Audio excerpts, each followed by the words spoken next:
Good morning, one and all. I'm going to explain about the Maternity Benefit Act 1961. So this Benefit Act is mainly applicable for the women employees who wants to give birth a female or male baby. I'm going to explain about the introduction. The Maternity Benefit Act is a legislation that protects the employment of women at the time of her maternity. It entails women employees of maternity benefit, which is fully paid wages during the absence from work and to take care of her child.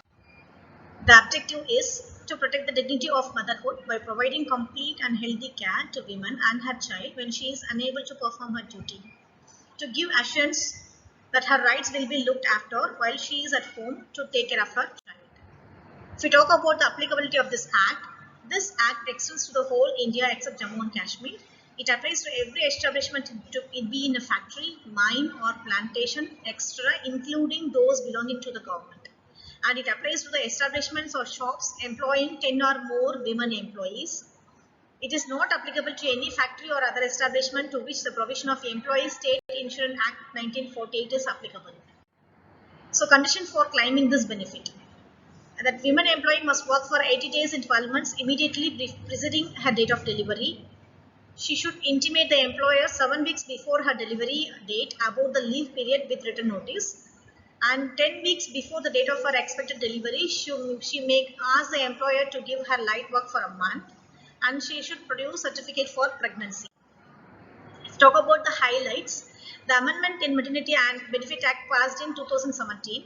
The amendments are: maternity leave raised from current 12 weeks to 26 weeks, prenatal leave extended from 6 weeks to 8 weeks, adoption leave of 12 weeks for a woman who adopts a child under the age of 3 months, and commissioning mother, that is 12 weeks leave from the date of the child handed over to her, and in case of miscarriage or medical termination of pregnancy, the worker is 6 weeks of paid maternity leave.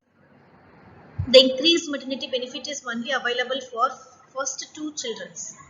Creche facility, that is in the establishments having 50 plus women employees are working, and then they have the creche facility, allowing work from home post the period of maternity benefit. And if you talk about the cash benefits, 84 days leave with pay, medical bonus of rupees 3,500 also available, additional leave with pay up to 1 month. Pregnant women and lactating mothers further draw benefit of rupees 6,000 under the National Food Security Act 2013. And if you talk about the non-cash benefit, light work for 10 weeks before the delivery period, no discharge or dismissal while on maternity leave, permits a female employee to visit the creche 4 times during the regular working hours after the give birth of child, shouldn't give difficult tasks during the working period.